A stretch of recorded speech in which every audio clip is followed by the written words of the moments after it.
morning, everyone, and thank you for taking some time this morning to talk about AI and policy. As mentioned, I am the Global Missions Manager at Springer Nature. I'm also a Director at the Association of Learned Professional and Society Publishers, or ALPS, where I chair the Public Policy Committee, and this has been a very busy year for anyone involved in public policy and copyright. So as this says, this is a no way exhaustive overview of some of the policy ideas happening around the world for us to try to really understand how we can personally respond to what's kind of going on legislatively. All right, so to begin, a little overview. As just mentioned in the keynote, there's been a lot that's happened to get us to where we are today. Large language model really being introduced to market being the key innovation. This involved the ingestion of a tremendous amount of copyright-protected content. And AI companies are not actually completely disclosing what they did. And this is causing, obviously, some problems when we try to understand how we form regulation. LLMs tokenize this copyright-protected content. And then sometimes these LLM outputs might reproduce copyright-protected works, some of the examples we just saw. Finally, this leads to what's called LLM hallucinations, or what we might better call lies, resulting in many different types of AI costs. AI is very, very hungry. It needs a tremendous amount of information. One of the ideas we all need to think about is who is going to be a steward of that information? How are we going to create the data sets that try to avoid some of the problems we see up here? One of my favorite actually being a lawyer who was researching himself through AI and found out that he was dead, and much to his surprise. So we should be careful exactly what AI's intentions may indeed be. One of the issues is the language we have. We talk about AI learning. That seems like there's no limit to learning. Learning is something that is an inexhaustible resource. What might be better is to really understand the differences between what AI human learning is versus AI development. So at neural nets, which is really what is involved in the technology of what we're talking about right now, are not human brains. That neural nets are supervised. There is somebody who is deciding exactly what is put into that neural net and what is excluded. Neural nets give weight to certain connections more than others. Neural nets have a right response. Unlike learning, in AI, there is ideally the one right response versus human creativity or human intelligence. And neural nets use backpropagation. So as discussed, the more that an AI system is used, it will go back in time in order to understand what should be given those weights. So to control neural nets, humans need to manage the content used to generate those neural nets. AI doesn't understand things, it really probes things. It probes what the connections are, what the relationships are between things. So we talked about previously that the idea that there should be broad policy alignment to avoid AI harms. I would add to that that broad policy alignment also encourages innovation. It is the idea that if we create a good regulatory environment, good businesses will flourish. They will know how to partner with the people that they will need to partner with in order to create these large language models. One of the statements was at Bletchley Park was that there's no single part of society that's individually going to be able to be responsible for proper governance of this type of technology going into the future.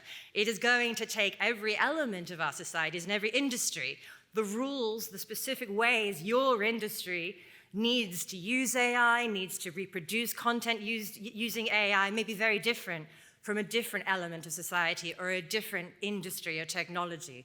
So we really all need to ask ourselves, how do we best govern ourselves?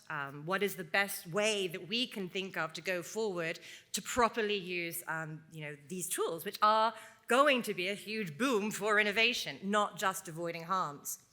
The other thing is that we talked about AI harms as being conducted by bad actors. Obviously that exists. Fake news is probably going to see a real flourish in the coming years. But there's also sloppy actors. There's human error. It is in trying to create this international kind of governance regime, which we'll get into some of the details in a second, there is also that we're trying to prevent. The person who's just a little bit rushed in the lab, who wants to get something out quickly because of the pressures that they're under, and they're human. This is very different than just bad actors, and both of these different types of harms are things that we need to think about as we try to determine what proper regulation should look like. So what's happened to all of this? What have been the reactions? So tech industry, as I've mentioned, one thing they're doing is they're updating their terms and conditions almost by the hour. If you want to have a really exciting life, you can try to keep up with this, but it is almost impossible.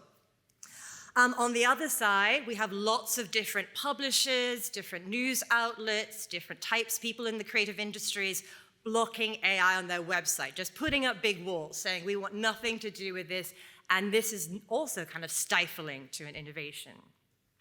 Publishers are also implementing lots of different policies. This makes it very difficult if you are a creator or somebody trying to innovate, because individual publishers, individual countries are developing what could be very different types of policies, making it difficult for you to know what to do with your particular piece, particularly if it has been in some way assisted with AI.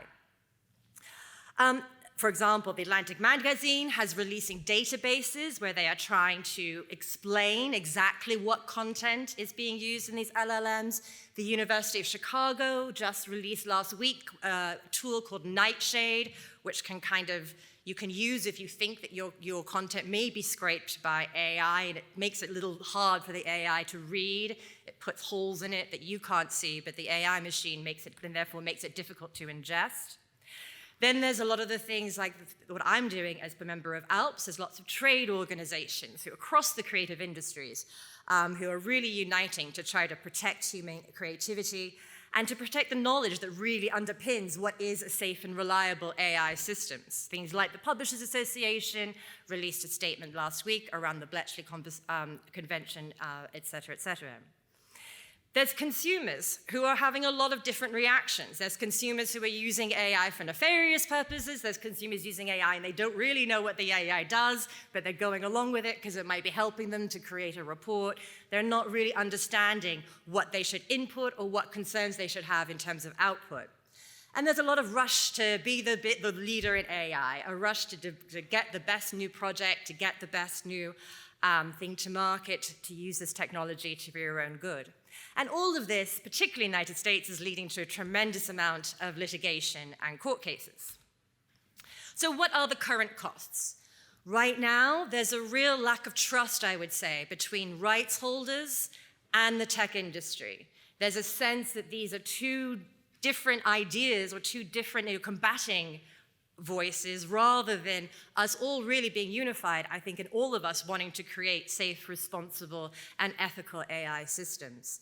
This is leading, obviously, to litigation and real unwillingness to partner. Some people just not wanting to be involved in AI, or if they do so, wanting to be involved in a very limited scale.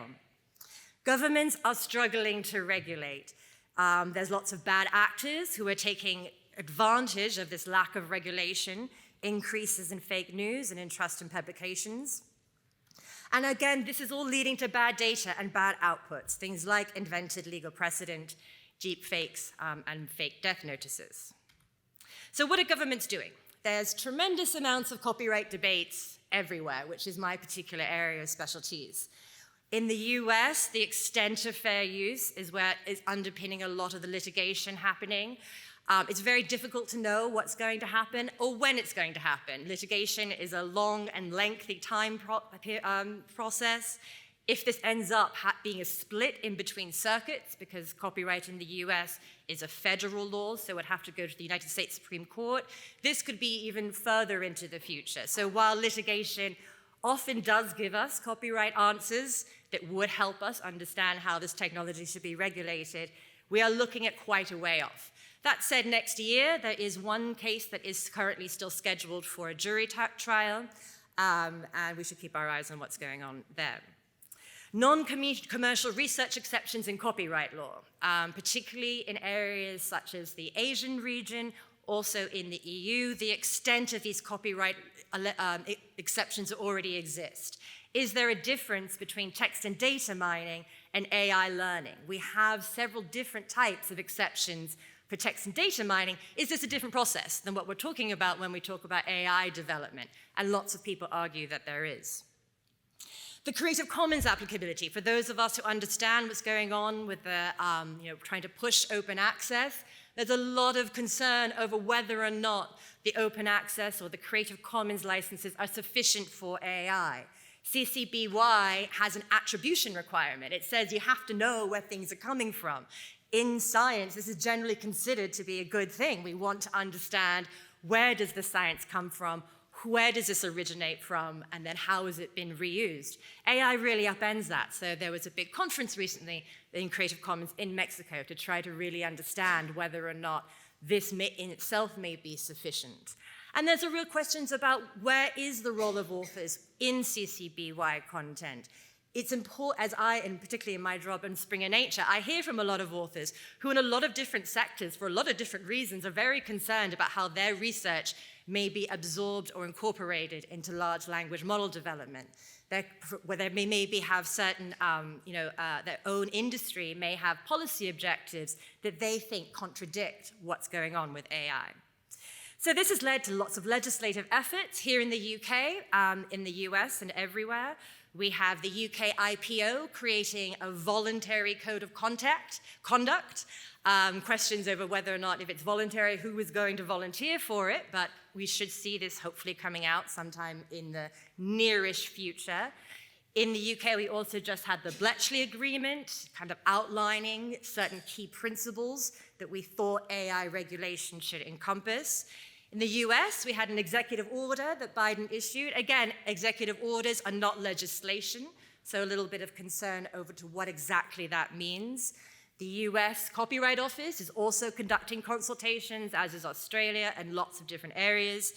So there's kind of broad agreement on these ideas that our keynote speaker already spoke about in terms of safety and reliability, transparency, accountability, but how we actually get there, we haven't seen anything actually on a piece of paper yet. And I think until we get to that stage, it's very unclear exactly what the future may hold.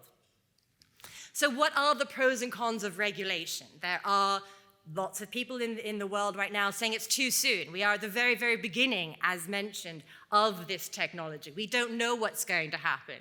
One thing I would say is that regulation can change. The regulation that we have in copyright today is not the same as it was 20 years ago when I started in this field. Things can change and things can evolve as the industry evolves. So does it stifle innovation to regulate or not? I think this is up in the air. I think proper regulation can really help encourage innovation. Regulation can also provide a surety to the market. Lots of the people I speak to in the tech industry, they would love to know what the rules are. And there's a bit of a myth that if there's some territory out there that comes out with a blanket exception, all of tech is going to rush to just do business in that area. This technology will have to be worldwide, so we'll have to comply with international regulations, and it'll be very difficult to bring something to market if it's considered to be infringing in Europe, even if there might be some other jurisdictions where it would not be. So I do think surety to the market is a real reason why we should be considering this now. We need to think about who really enfranchising content creators. It is all of us that will help create responsible AI. We are the best determiners of what should be done with the content that we create, how it should be best appropriately reused. So regulation can really help to enfranchise the entire chain of AI development, which really does begin with each and every human and the content that they create and that they put out into the world. There's lots of inadvertent harms that we are facing and how we are going to avoid this. This is one of the things that we should be addressing as well.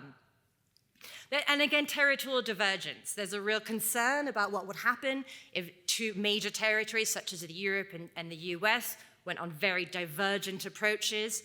We need to be thinking now internationally as well as very locally on how we move into the future. And all of this plays into research integrity, which I think is one thing that we are all concerned about, how we are going to uphold, how we're going to ensure that people do understand when there's real science coming from real humans that actually can help you versus something that is generated by AI. So what would regulation look like? As mentioned, we have the UK. It's currently the thing we have kind of closest to the finishing line, so to say, is this voluntary code being developed by the UK IPO with a range of different stakeholders. In the EU AI Act, right now it says that this is going to be published by the end of the year. It is in the final stages of trialogue, really kind of categorizing different types of AI. High-risk AI being that which impacts health, safety, or fundamental rights. What are these fundamental rights? Do they include things like copyright and privacy? Then the US, we have the executive order, again, kind of putting things into different buckets of risk. So it does seem as if there's beginning to be a little bit of international understanding that there are different types of AI technologies, that some are going to be more risky than others and may need to be more highly regulated versus other types of more nascent technologies which may not. We also have collective management organizations, and many of, if you don't know what these are national bodies responsible for different types of implementation of copyright. I imagine that many of them will be coming up with their own AI licenses, which would be suitable for certain things like internal development. This wouldn't really be licensing for end users, but may help in certain situations. And I imagine some of these licenses will be coming to the market relatively soon. So is AI licensing a spur to innovation? As we said, CMOs, internal training, development, commercial and non-commercial purposes, these are the types of licenses that they may be looking at. We would also be looking at non-exclusive or proprietary licenses. Lots of publishers are directly partnering with AI. We are building partnerships, we are working together. Those are the types of actors that we should be encouraging. Those are the types of partnerships that really are developing and will see us going into the future. Website licenses and end-user license agreements, again, I can't stress enough that I think that these will really rule, especially in the next coming years, how we all individually use AI. What does the website you're entering into? What does its terms and conditions say? What does our end-user licenses agreements? And we've talked about some of the issues around public licenses or OA, and lots of questions about enforcement. There's who is going to actually enforce this proper regulation, and how would it be enforced, and what would those types of penalties look like? So looking forward, we should have an AI Act by the end of the year. US copyright litigation, we should at least maybe have one decision in 2024. There will be a huge increase in AI written and assisted research papers. This is not necessarily a negative. There are lots of ways that AI can be used to particularly help researchers who, for instance, are not, English isn't their first language, even though that's the first language preferred when it comes to publication. There are lots of ways that AI can help when it comes to things like increasing global diversity in publication and in publishing models. So this kind of increases in equity, helping to level the playing field. And again, untold innovation. We are at the very beginning. It is impossible to say what is going to happen in the near future, let alone the long future. I do question sometimes when I hear, particularly around policy, when people call themselves as AI experts, like, what are you an expert in? Because so far, I can't see anything that's actually happened that we can look at and analyze and understand and apply. So I urge a little bit of caution when anyone says this is the answer or this is what's going to happen. We are at the very beginning. So what are you to do? What is one person to do? Understand what you're working with. What is the AI system that you're working with? How was it created? How do you and your employees or your colleagues interact with AI? What are the policies that you will create to ensure that whatever you output using AI is safe, responsible, and ethical? This means using trusted and verified data sets that are monitored and analyzed, and allow for things like deletion, modification. There are problems with the scientific records. Sometimes people get it wrong. There needs to be a way to remove things from data sets, to say, don't learn from this anymore. This is now bad data. It is inaccurate. Ensure that human input is meaningful. There's lots of talk about human-in-the-loop models. This, again, comes to some of the ideas I'm trying to advocate for, which is the idea of a stewardship role or stewardship responsibility. Human-in-the-loop models mean there's accountability at every stage of AI deployment and interaction. Who are those humans? Are you going to be one of them? And if you aren't, who are the people that you would want to see in those types of roles? Examine AI's impact on your own particular sector. What are the challenges faced by your creators in your sector? What are the issues that they're concerned about when it comes to their own data and their own content being reused? Have your say. As I've briefly mentioned, there are many, many different consultations going on. Many of these are open to the public.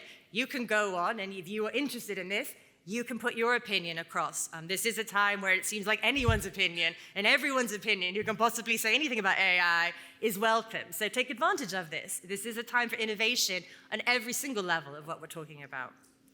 And accept that there are many unknowns and learn from the Betamax.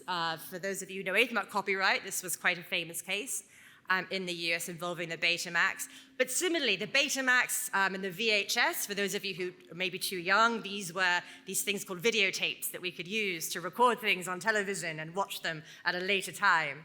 But these were two models that were deployed rather simultaneously to the market. Betamax was considered the better technology. It was considered the better system. It was generally thought of as that was going to be the way forward. But nobody ended up using Betamax. We all ended up, for some reason, I actually wasn't there, using the VHS. This is what's going to happen now. Lots of people are going to say, this is the best technology, this is the best regulation, but it will turn out to be the one that is not the consumer choice. And consumer choice is ultimately a factor that can never be quite ignored. And in totality, although our keynote speaker did kind of take us back in time to some of the earlier stages of computer development, I would take us back even further to the days of Plato, who really rallied against the written book. He thought the written book was going to destroy knowledge. Now people would just have this thing called a book that they could read, and this would give them information rather than them having to actually sit there and learn and understand the knowledge that he thought that he was trying to impart through the Socratic method. And obviously, as we can see, the written book was generally considered to be a big boom for innovation and for intelligence and for human creativity. And so while I think there are lots of concerns that I'm sure will be delved into throughout today, I think it's important to really remember that a lot of this isn't new. We have been faced by these types of technological challenges as humans before, and generally humans have won. So I still think we should be on the side of humans. And with that, I think we have just a couple of minutes if there are any very quick questions I may be able to answer. Yep.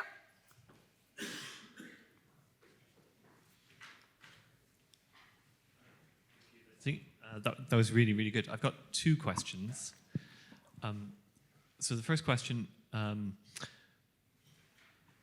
what's your thinking on the role regulatory capture could play in this space? People I follow, like some people say, industries that are highly regulated become extremely expensive and damage the consumer in the end. And that debate is happening in terms of these technologies right now. But people I follow and have huge regard for are falling on both sides of that debate. Mm-hmm. I don't know what to think. What do you think? What's your opinion on that? Well, I am a copyright person, and copyright is often seen as a balancing tool between the public interest or users' rights versus, and I think that balance can be achieved. When we look at regulation, we can look at two extremes. We have pharmaceutical industry, which is the most regulated industry in the entire world. It's still pretty successful. If you work in pharmaceutical, I think you are still feeling like you are doing a good job, and that you are, even though 67% of your research is put towards extending patents, which I'm not going to get into, you are still considered to be creating and generating revenue and being a successful industry. On the other hand, we have social media, which was very unregulated in the beginning, and we are now dealing with a lot of the harms and consequences from that lack of regulation. So I do think that there are positives and negatives to both sides.